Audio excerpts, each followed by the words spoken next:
Você já imaginou como uma simples atitude pode mudar completamente o rumo da vida de alguém? Em apenas 7 minutos, um gerente arrogante negou comida a um homem sem teto. E mal sabia que aquele homem voltaria para comprar todo o restaurante.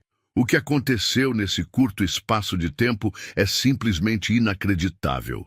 Marcos, com roupas gastas e um semblante marcado pelo cansaço, entrou timidamente no restaurante. Ele estava faminto e, embora não tivesse dinheiro, acreditava que poderia contar com um pouco de empatia. Aproximou-se do balcão e, com voz baixa, pediu ao gerente: "Por favor, eu só preciso de um prato de comida. Não tenho como pagar, mas estou com muita fome." Renato, o gerente, ergueu os olhos com desprezo e riu de forma debochada. "Você acha que comida aqui é de graça? Esse restaurante não é lugar para mendigos." Ele então fez algo que deixou todos no restaurante chocados. Apontou para a porta e, com um tom de voz elevado, gritou: "Saia daqui antes que eu chame a polícia. Não quero que clientes vejam alguém como você estragando o ambiente." Marcos ficou imóvel por um instante, sentindo o peso da humilhação. Alguns clientes riram baixinho, enquanto outros apenas desviaram o olhar, preferindo fingir que não viam a cena. Um silêncio constrangedor tomou conta do local. Renato, satisfeito com a autoridade que exerceu, deu as costas e voltou ao trabalho como se nada tivesse acontecido. Marcos, sem forças para responder, abaixou a cabeça e saiu lentamente pela porta. Na calçada, ele respirou fundo, tentando conter as lágrimas. Mas o que ele não sabia era que o destino estava prestes a transformar aquela humilhação em uma reviravolta inesquecível. Do lado de fora do restaurante, Marcos sentou-se em um banco de praça.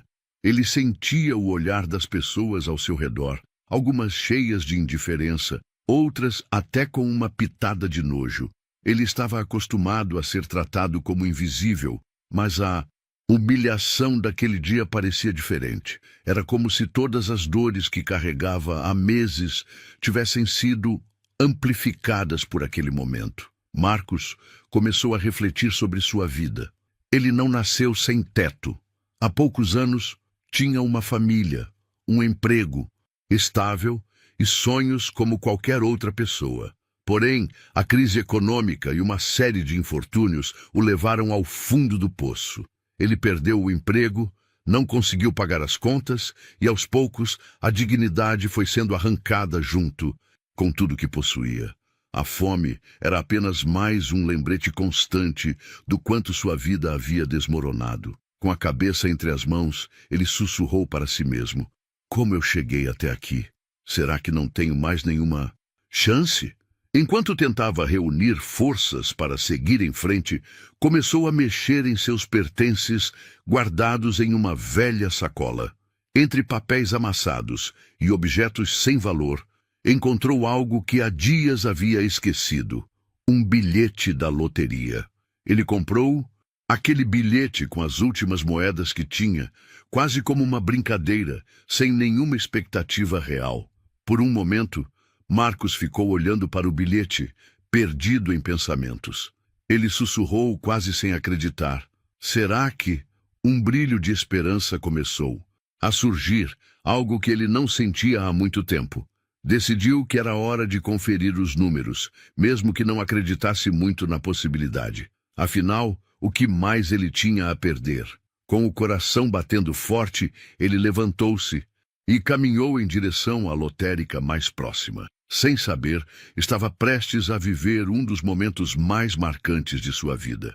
Marcos chegou à lotérica com passos hesitantes, o bilhete amassado firmemente em suas mãos. A fila era pequena, mas para ele parecia uma eternidade. Seu coração batia forte, misturando ansiedade e descrença. Enquanto esperava, começou a imaginar como seria sua vida se aquele bilhete fosse realmente premiado. Porém, logo afastou o pensamento, tentando se proteger de mais uma decepção. Quando chegou sua vez, entregou o bilhete ao atendente. O homem olhou para Marcos por um momento, reparando em sua aparência desgastada, mas pegou o bilhete sem fazer comentários. Com a mão trêmula, Marcos observava enquanto o atendente digitava os números no sistema. De repente, o atendente parou, arregalou os olhos e olhou novamente para o bilhete, como se quisesse ter certeza do que estava vendo. Ele levantou a cabeça e perguntou: Senhor, o senhor tem ideia do que isso significa? Marcos, confuso, respondeu timidamente: Eu só queria saber se ganhei alguma coisa. O atendente, ainda incrédulo, segurou o bilhete com firmeza e declarou: Você não ganhou alguma coisa. Você ganhou o maior prêmio da loteria. Estamos falando de dezenas de milhões de reais. Por um momento, Marcos ficou paralisado. Ele ouviu as palavras, mas parecia que sua mente não conseguia processar o que aquilo significava. O atendente continuou: Você é um milionário, meu amigo. Está aqui no sistema. Tudo confirmado. Este bilhete é seu passaporte para uma vida completamente nova. As pernas de Marcos tremeram e ele precisou se segurar no balcão para não cair. Era uma mistura de emoções que ele não sabia como descrever. Choque, alegria, alívio. As lágrimas começaram a escorrer por seu rosto enquanto ele segurava o bilhete como se fosse o objeto mais precioso do mundo. Ele mal conseguia acreditar que aquele pequeno pedaço de papel tinha tanto poder. Quando saiu da lotérica, o mundo parecia diferente. Marcos respirou fundo e olhou para o céu, como se estivesse agradecendo por uma nova chance. No entanto, em meio à euforia, uma lembrança ainda fresca trouxe um sentimento de determinação. O gerente que o humilhou no restaurante. Marcos sabia exatamente o que fazer com aquele dinheiro. Ele não queria vingança, mas queria mostrar ao mundo que ninguém deve ser subestimado ou tratado com crueldade. Pegou o celular e ligou para um advogado, explicando seu plano. O advogado ouviu tudo com atenção e respondeu: Marcos, eu posso ajudar você a fazer isso acontecer. Vamos transformar essa história em algo inesquecível. Marcos chegou ao restaurante com o mesmo bilhete que o tornara milionário, mas agora acompanhado de um advogado elegante, com um terno impecável e uma pasta cheia de documentos. Seu semblante era sereno, mas seus passos firmes mostravam que ele estava determinado a transformar a humilhação que sofreu em uma poderosa lição. Quando entrou, o ambiente congelou. Renato, o gerente, estava atrás do balcão. Assim que viu Marcos, torceu os lábios em desprezo e murmurou alto o suficiente para os clientes ouvirem: Olha só quem voltou. Eu já não mandei você sair daqui? Ou será que ainda não aprendeu que isso não é lugar para gente como você? Os clientes curiosos começaram a observar a cena. Marcos, no entanto, não respondeu. Ele apenas sorriu levemente e deu um sinal para o advogado, que abriu a pasta e começou a espalhar os documentos sobre o balcão.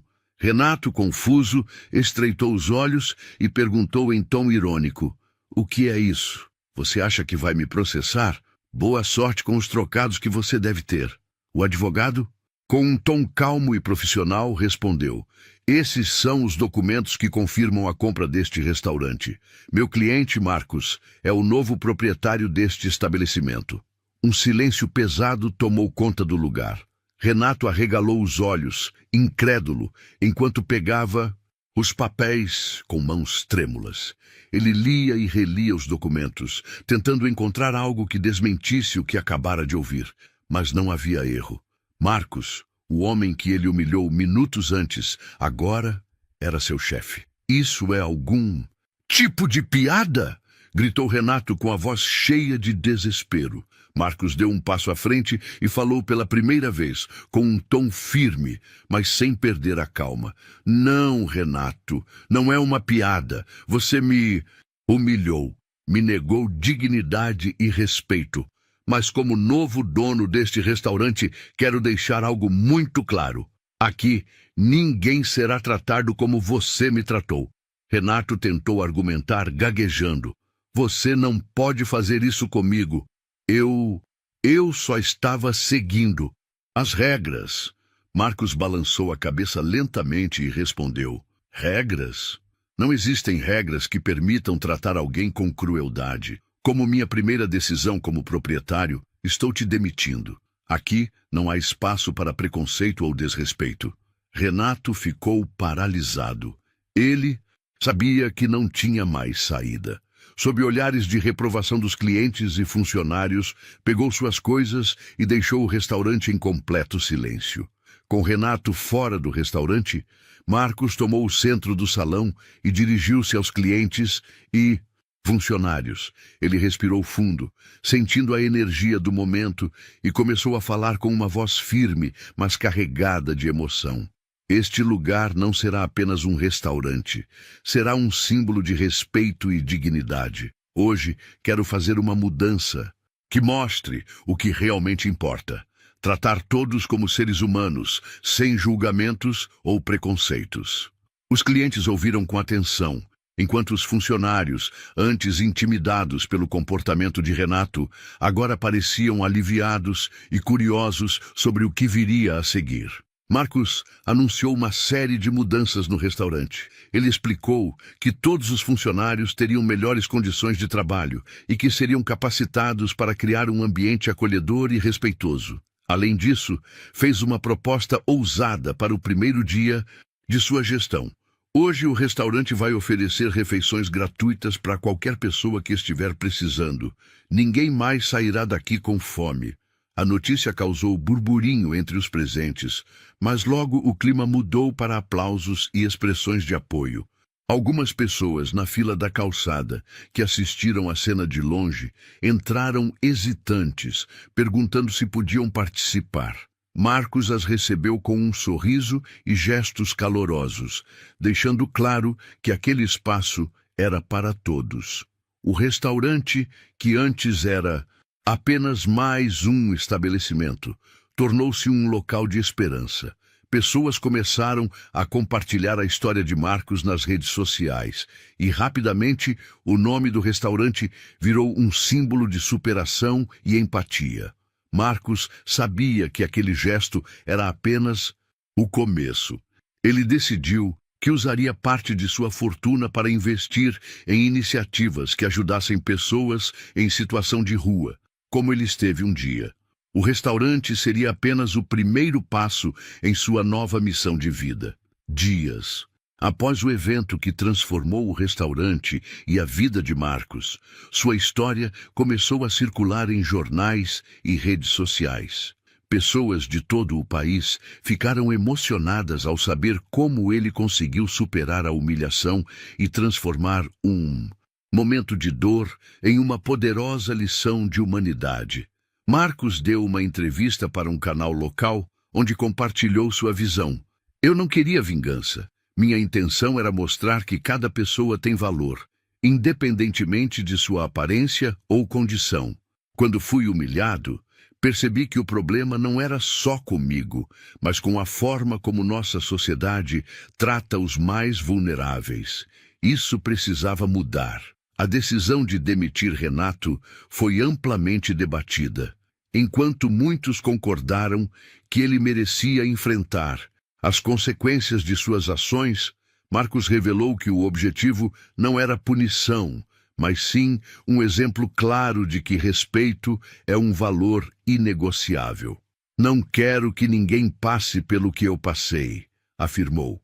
O restaurante agora prosperava não apenas como um local de alimentação, mas como um símbolo de justiça e empatia. Muitas pessoas em situação de vulnerabilidade encontraram ali um refúgio, sendo recebidas com sorrisos e refeições quentes. Renato, por outro lado, enfrentou dificuldades após a demissão. Sem emprego e com sua reputação manchada, ele foi forçado a refletir sobre suas atitudes. Rumores diziam que ele começou a frequentar um centro de ajuda e tentou buscar uma nova perspectiva para a vida. Marcos, ao saber disso, comentou: todos merecem uma segunda chance. Espero que ele encontre um caminho melhor. No final, a história de Marcos não era apenas sobre dinheiro ou poder, mas sobre como superar adversidades com dignidade e usar as oportunidades para fazer o bem. Ele provou que o destino pode ser implacável, mas também pode ser surpreendentemente generoso quando você acredita em algo maior. Se você estivesse no lugar de Marcos, o que faria? Deixe sua opinião nos comentários e não se esqueça de se inscrever no canal para mais histórias inspiradoras como essa.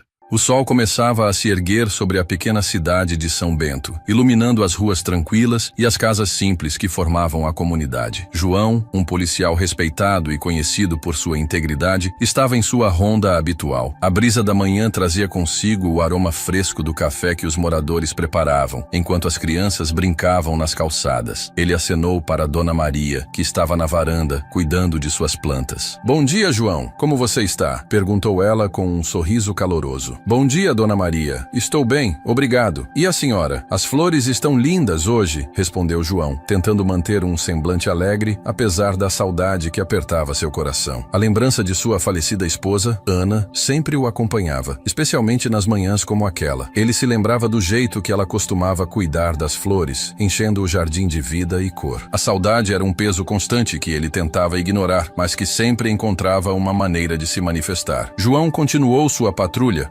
observando os detalhes da vida cotidiana. Ele sentia a conexão com a comunidade, mas ao mesmo tempo havia uma solidão que o seguia como uma sombra. Ele sempre havia sido um homem de família, e a perda de Ana deixara um vazio imenso em seu coração. Enquanto caminhava, ele se permitia um breve momento de reflexão, lembrando das risadas e dos sonhos que compartilhavam. A vida tinha se tornado um pouco mais monótona desde que ela se foi. "Oi, tio João", gritou Lucas, um garoto de 8 anos, enquanto corria em direção a ele. "Você viu meu cachorro? Ele sumiu de novo." "Oi, Lucas. Não vi, mas vamos procurar." "O que ele estava fazendo?" João se agachou, olhando nos olhos da criança. O brilho de esperança e inocência no garoto fez seu coração se aquecer, mesmo que por um instante. Eles começaram a procurar juntos, conversando sobre as travessuras do cachorro e rindo das histórias que Lucas inventava. "Ele sempre foge quando vê um gato. É como se ele quisesse competir com eles", comentou Lucas, rindo. João sorriu, sentindo um pedaço da alegria que havia perdido. A simplicidade das interações diárias sempre o ajudava a manter a sanidade. Mas à medida que o dia avançava, a realidade de sua vida sem Ana se tornava mais pesada. Ele olhou para o céu, tentando encontrar conforto nas nuvens que se formavam. Era como se o universo estivesse tentando lhe dizer algo. Mais tarde, durante uma reunião na delegacia, o clima era sombrio. Seus colegas, preocupados com o estado emocional de João, tentavam abordá-lo sobre o que percebiam. Ele se sentou à mesa, observando os rostos que antes lhe pareciam tão familiares, agora parecendo distantes. Era como se uma barreira invisível o separasse deles. "João, você não está mais como antes. A gente se preocupa com você", disse Carlos, um de seus parceiros. "Você tem que falar sobre o que está sentindo. Estamos aqui para te ajudar." "Eu estou bem, Carlos. Eu só preciso de um tempo para me ajustar", respondeu João, tentando passar uma imagem de força que não correspondia ao que sentia por dentro. Ele balançou a cabeça, afastando as preocupações dos colegas. "Não se preocupem comigo, eu vou me recuperar." "Não é só isso, João. A gente sente que você está se isolando. Não é bom ficar sozinho", insistiu Ana, outra colega. "A dor não desaparece sozinha. Você precisa de apoio." "Eu aprecio a preocupação, mas estou lidando com isso do meu jeito", João respondeu, sua voz firme, mas seu olhar traía insegurança. Ele sabia que precisava de ajuda, mas o orgulho e a dor o mantinham preso em um ciclo de solidão. A reunião se dispersou, mas as palavras de seus colegas ecoaram em sua mente. Ele não queria ser um fardo, mas a verdade era que sentia o peso da tristeza se acumulando. Com o passar dos dias, ele se permitia momentos de reflexão, mas sempre voltava ao mesmo ponto. A ausência de Ana era um abismo que ele não sabia como preencher. Naquela tarde, enquanto realizava uma patrulha, o rádio da polícia estalou. "Atendendo o chamado de emergência. Caso de abandono de menores. Local, Rua da Alegria." Repetindo, "Caso de abandono de menores." O coração de João disparou. Ele sabia que esse tipo de chamado era sempre complicado, e a ideia de crianças abandonadas o apertou no peito. Sem hesitar, ele acelerou o passo em direção ao local indicado. Ao chegar, a cena que encontrou o tocou profundamente. 6 meninas, com idades variando entre 5 e 12 anos, estavam sentadas em um canto da calçada, assustadas e sujas. Seus olhares denunciavam uma mistura de medo e desconfiança, e João sentiu uma onda de compaixão invadir seu ser. Ele se agachou na altura delas, tentando transmitir segurança. segurança. Oi, meninas. Meu nome é João. Eu sou policial e estou aqui para ajudar. Onde estão seus pais? Sua voz era suave, mas o eco do desespero naquelas crianças cortava seu coração. As mais velhas trocaram olhares, mas ninguém se atreveu a falar. Finalmente, a menina mais nova, com cabelos cacheados e um olhar triste, quebrou o silêncio. A gente não tem mais ninguém. Fomos deixadas aqui. João sentiu um nó na garganta. Vocês estão sozinhas? Ele não queria acreditar que aquelas crianças estavam abandonadas. Estão com fome? Vamos encontrar algo para vocês comerem. As meninas assentiram lentamente, e João, com o coração pesado, decidiu que não poderia deixá-las ali. Ele se levantou e olhou ao redor, procurando uma solução. A cidade era pequena, e todos conheciam uns aos outros. Ele poderia encontrar alguém que pudesse ajudar, mas a ideia de deixá-las sozinhas o incomodava. Vou levar vocês para um lugar seguro, tudo bem? Prometo que estarei com vocês até encontrarmos alguém que possa ajudar, disse ele, estendendo a mão. As meninas hesitaram, mas a compaixão no olhar de João as fez confiar nele. Uma a uma, elas se aproximaram, pegando suas mãos. Enquanto caminhavam, ele sentiu que aquele momento mudaria sua vida para sempre. O amor e a responsabilidade que surgiam em seu coração eram inegáveis. Era como se, de alguma forma, ele estivesse reencontrando um sentido em sua vida ao cuidar delas, mesmo que fosse apenas um gesto inicial. Enquanto caminhavam, ele não pôde deixar de pensar no que aquela situação significava. Ele sempre desejou ter uma família, e aquelas meninas, tão vulneráveis e necessitadas, despertaram nele um instinto protetor que ele não sabia que ainda existia. João olhou para elas, percebendo que, talvez, a vida lhe oferecia uma segunda chance de criar um lar repleto de amor, mesmo em meio à dor e à perda. A jornada estava apenas começando, mas ele sentia que tinha uma nova missão: cuidar daquelas meninas e dar a elas a proteção que tanto mereciam. João observava as 6 meninas com um olhar profundo e pensativo, enquanto elas se acomodavam em sua pequena sala de estar. O ambiente era modesto, mas acolhedor, repleto de fotos de momentos felizes que ele havia capturado ao longo dos anos. A música suave que tocava ao fundo parecia contrastar com a agitação que se formava dentro dele. Ele sabia que aquela decisão mudaria suas vidas para sempre, mas a dúvida ainda pairava no ar. As meninas estavam sentadas em círculo, algumas jogando olhares nervosos umas para as outras. A mais velha, Clara, com seus cabelos cacheados e olhos brilhantes, parecia ser a mais confusa. Você tem certeza disso, seu João? Ela perguntou, a voz trêmula. Nós não queremos ser um fardo. A expressão de João se suavizou com a preocupação da jovem. Clara, não é um fardo. Eu não consigo imaginar vocês longe de mim. Vocês merecem um lar, e eu quero ser esse lar para vocês. Ele respirou fundo, tentando transmitir confiança. Eu sei que sou apenas um policial e que não tenho muito, mas o que eu tenho, eu quero compartilhar com vocês. As meninas se entreolharam, a incerteza ainda presente. A mais nova, Lúcia, que tinha apenas 5 anos, brincava com a barra da camiseta do pai adotivo. João sorriu ao vê-la, lembrando-se de quando a encontrou, com os olhos arregalados e cheios de medo, enquanto ele a consolava. Vamos fazer isso juntas, tá bom? Cada uma de vocês tem um lugar especial em meu coração. As assistentes sociais que estavam presentes na sala trocavam olhares desconfiados. Ana, uma mulher robusta com um ar de ceticismo, cruzou os braços. João, é admirável o que você está tentando fazer, mas você tem que entender que isso não é algo simples. Você tem condições de cuidar de todas elas. E quanto à sua saúde? João franziu a testa, seu tom se tornando mais firme. Eu sei que não sou perfeito, mas a vida me ensinou que o amor e a dedicação são mais importantes do que qualquer condição financeira. Eu cresci em um lar difícil e sei o que é sentir-se sozinho. Não quero que essas meninas passem pelo que eu passei. Mas e se você não puder dar a elas o que precisam? Elas precisam de estabilidade e você vive em um bairro onde a violência é constante. A vida de um policial pode ser arriscada, Ana insistiu. Eu entendo suas preocupações, mas eu tenho um plano. Estou disposto a abrir mão de algumas coisas para garantir que elas tenham uma vida melhor. Eu as amo e quero que saibam disso. Nós podemos formar uma família. As assistentes sociais permaneceram hesitantes, mas as palavras de João pareciam tocar um ponto sensível dentro delas. Clara, que até então estava quieta, levantou-se e, com os olhos cheios de lágrimas, enfrentou Ana. Se ele está disposto a nos amar, por que não podemos acreditar nisso? Nós já vivemos tanto sofrimento. Não podemos ter uma chance? O silêncio que se seguiu foi pesado, e João usou aquele momento para olhar nos olhos de cada uma das meninas. Ele viu a esperança, mas também o medo. Ele se lembrou de sua própria infância, das dificuldades que enfrentou, e estava determinado a não deixar que aquelas crianças passassem pelo mesmo. Eu prometo que vou lutar por vocês. Não só por vocês, mas por nós. Vamos ser uma família. Finalmente, Ana e as outras assistentes sociais começaram a discutir entre si, e João sentiu seu coração acelerar. Ele não tinha certeza se estavam convencidas, mas a paixão em sua voz parecia ter feito alguma diferença. Ele aguardava ansiosamente, a respiração presa no peito. Após alguns minutos, Ana virou-se para ele. Muito bem, João. Vamos considerar sua proposta, mas precisamos de um plano mais sólido. Você terá que cumprir certas condições para garantir que isso funcione. Você está preparado para isso? Sim, estou preparado para fazer o que for preciso, afirmou João, determinado. Só me diga o que eu preciso fazer. Enquanto as assistentes sociais discutiam os próximos passos, João sentiu uma onda de alívio ao saber que havia uma chance. Ele se virou para as meninas, que agora estavam sorrindo. Vamos, meninas, estamos indo para casa. Naquela noite, enquanto se sentava no sofá, João olhava pela janela e pensava em tudo o que havia acontecido. A casa estava em silêncio, mas ele sabia que logo a vida delas seria preenchida com risos e brincadeiras. Ele se lembrou de sua infância, das dificuldades que enfrentou ao crescer em um lar disfuncional. Se eu conseguir superar tudo isso, eu posso fazer isso por elas, murmurou para si mesmo. Ao olhar para as fotos na parede, ele recordou como a vida era dura e como a solidão o acompanhava. Ele não queria que aquelas meninas sentissem o mesmo. Ele se comprometeu a dar a elas não apenas um lar, mas uma vida cheia de amor e oportunidades. Vou fazer tudo por vocês, sussurrou, sabendo que a jornada não seria fácil, mas que cada desafio valeria a pena. Ele imaginou os momentos que teriam juntos, as lições que passaria e as memórias que criariam. Vocês vão ter tudo o que eu não tive. Os dias que se seguiram foram tumultuados e emocionantes. A mudança para a casa de João trouxe uma mistura de sentimentos. Havia alegria, mas também um certo ar de incerteza. As meninas estavam animadas, mas também apreensivas. Ele tentou criar um ambiente acolhedor, mas a adaptação não foi fácil. Elas eram tão diferentes, cada uma com suas próprias experiências e traumas. Posso fazer meu quarto rosa, pai? Perguntou Lúcia, saltitando animadamente. Claro, querida. O que mais você gostaria de ter lá? Respondeu João, sorrindo para a energia contagiante da menina. Acho que um pôster da minha princesa favorita. Lúcia respondeu, os olhos brilhando de entusiasmo. Enquanto isso, Clara tentava entender como dividir o espaço com as outras. Eu não sei se consigo compartilhar meu armário com todas. E se elas quebrarem minhas coisas? Questionou um pouco insegura. João se aproximou dela, colocando a mão em seu ombro. Clara, compartilhar é difícil, eu sei. Mas ao mesmo tempo, é uma oportunidade de fazer novas amizades. Vamos tentar juntas. E se você sentir que algo não está certo, você pode sempre me contar. Estamos aqui para nos apoiar. As conversas eram constantes e a dinâmica familiar estava se formando aos poucos. João se esforçava para ser um pai presente, mas também se via às vezes perdido, sem saber como lidar com as necessidades emocionais de cada uma. Ele percebeu que precisava aprender a ouvir mais e a entender que cada menina tinha uma história única. A cada dia que passava, eles se conheciam melhor. As risadas começaram a preencher a casa e João se sentiu esperançoso. Ele sabia que a jornada seria longa, mas também sabia que, juntos, eles poderiam superar qualquer obstáculo. Com o coração cheio de amor, ele estava decidido a fazer tudo o que estivesse ao seu alcance para que aquelas meninas se sentissem em casa. A luz do sol atravessava as cortinas da sala de estar, iluminando os rostos de João e suas 6 filhas, que agora eram adolescentes. O ambiente estava repleto de risadas e conversas animadas, mas por trás desse quadro familiar havia um desafio que se tornava cada vez mais evidente. O preconceito que a família multirracial enfrentava na pequena cidade de São Bento. Com o passar dos anos, João havia se tornado um pilar de amor e segurança para as meninas, mas a aceitação da comunidade não era uma estrada fácil. Certa tarde, enquanto as meninas se preparavam para sair para a escola, Amara, a mais velha, parecia mais pensativa do que o habitual. Ela observou as outras se arrumando, a animação delas contrastava com a sua inquietude. Ao perceber que o pai estava na sala, ela decidiu abordar o assunto que a incomodava. Pai, você tem um minuto? Amara perguntou, a voz trêmula. Claro, filha. O que está acontecendo? João respondeu, colocando de lado o livro que estava lendo. Ele notou a expressão preocupada no rosto dela e seu coração apertou. Amara hesitou por um momento, olhando para as irmãs que estavam distraídas com suas conversas. É que estou me sentindo um pouco diferente na escola. As meninas estão falando coisas estranhas sobre mim e sobre nós. João franziu a testa, sua preocupação aumentando. Diferente como, Amara? Você sabe que pode contar tudo para mim. Ela respirou fundo, buscando as palavras certas. Elas dizem que eu não pertenço a lugar nenhum nenhum, que nossa família é estranha. Falam que eu sou diferente por causa da cor da minha pele e que você não é meu verdadeiro pai. Eu não sei como lidar com isso. O silêncio pairou entre eles por um instante e João sentiu uma onda de indignação. Ele se levantou e se aproximou de Amara, colocando a mão em seu ombro. Amara, escute-me. Você é uma pessoa incrível e a nossa família é única, sim. Não deixe que as palavras de outras pessoas te façam sentir menos do que você é. O que importa é o amor que temos um pelo outro. Mas e se as pessoas não aceitarem a gente? Amara questionou, a frustração evidente em sua voz. Às vezes eu só quero ser como todo mundo. Eu entendo, e é difícil, mas saiba que, independentemente do que os outros digam, você sempre terá um lugar aqui, uma família que te ama. A diversidade é uma força, não uma fraqueza, e eu estarei sempre ao seu lado, João disse, olhando nos olhos dela com sinceridade. Obrigada, pai, Amara murmurou, sentindo-se um pouco mais leve. Ela sorriu, mas a sombra da preocupação ainda pairava em seu coração. O dia passou, e à noite, João decidiu que era hora de reunir suas filhas em um jantar especial. Ele queria que elas sentissem o amor e a união que construíram ao longo dos anos. Na cozinha, ele começou a preparar um prato que todas adoravam, um estrogonofe de frango com arroz. O cheiro logo começou a invadir a casa, e as meninas, atraídas pelo aroma, foram se juntando a ele. Posso ajudar, pai? Perguntou Lúcia, a mais nova, com um sorriso que iluminava seu rosto. Claro, Lúcia, você pode me ajudar a picar as cebolas. Assim, quando começarmos a cozinhar, tudo estará mais fácil. João respondeu, feliz por vê-las se envolvendo. Enquanto as meninas cortavam os ingredientes e conversavam, João observou cada uma delas. Ele se lembrava de quando eram apenas crianças pequenas e assustadas, e agora ali estavam, crescendo e se tornando mulheres fortes. O calor da cozinha, somado ao amor que sentia por elas, trazia uma sensação de realização que ele nunca imaginou ter. Quando o jantar ficou pronto, eles se sentaram à mesa e João fez um brinde. A nossa família, que possamos sempre nos apoiar, não importa o que aconteça lá fora. A nossa família. Todas gritaram em uníssono, os olhos brilhando de alegria. Após o brinde, a conversa fluiu com histórias engraçadas do dia a dia. Cada uma delas compartilhou algo que as fazia rir, e a atmosfera leve se espalhou pelo ambiente. Mas em meio às risadas, Amara decidiu que era hora de compartilhar suas preocupações. Pai, eu queria falar sobre algo que me incomoda. Ela iniciou respirando fundo. Claro, filha. O que é? João perguntou, olhando atentamente para ela. Sobre o que eu falei mais cedo. Na escola eu sinto que não sou aceita, e isso me deixa triste. Eu sei que você disse que somos uma família forte, mas às vezes eu só queria que as pessoas vissem isso também. João sentiu o peso daquelas palavras. Amara, eu quero que você saiba que o que você sente é completamente válido. O preconceito não é algo que se resolve da noite para o dia, e eu não posso prometer que as pessoas mudarão. Mas uma coisa que eu quero que você lembre é que você não está sozinha. Estamos todos juntos nisso. Mas o que eu posso fazer? É difícil lidar com isso todos os dias. Amara disse, a vulnerabilidade em sua voz. Você pode ser a luz que ilumina o caminho para os outros. Mostre a eles quem você realmente é. E lembre-se de que, mesmo que algumas pessoas não aceitem, existem muitas que te amam e te respeitam. O amor sempre vai vencer no final. João respondeu com convicção. Lúcia, que até então escutava em silêncio, interveio. Eu vou ser sua amiga na escola, Amara. Ninguém vai te deixar de fora, tá bom? Obrigada, Lúcia. Isso significa muito para mim. Amara sorriu, sentindo-se um pouco mais fortalecida. As outras meninas também se manifestaram, expressando seu apoio. Estamos juntas, Amara. Não importa o que aconteça, nós somos irmãs, disse Renata enquanto segurava a mão da irmã. João observou a interação calorosa entre elas e sentiu uma onda de orgulho e amor. Ele sabia que, apesar do preconceito e dos desafios externos, a verdadeira força da família estava na união que elas criaram. Naquelas pequenas interações e nas promessas de apoio mútuo, uma nova esperança florescia. Enquanto a noite avançava e as meninas ajudavam a limpar a mesa, João ficou pensativo. Ele queria que suas filhas soubessem que, independentemente das dificuldades que enfrentariam, o amor que cultivaram juntos era a fortaleza capaz de superar qualquer obstáculo.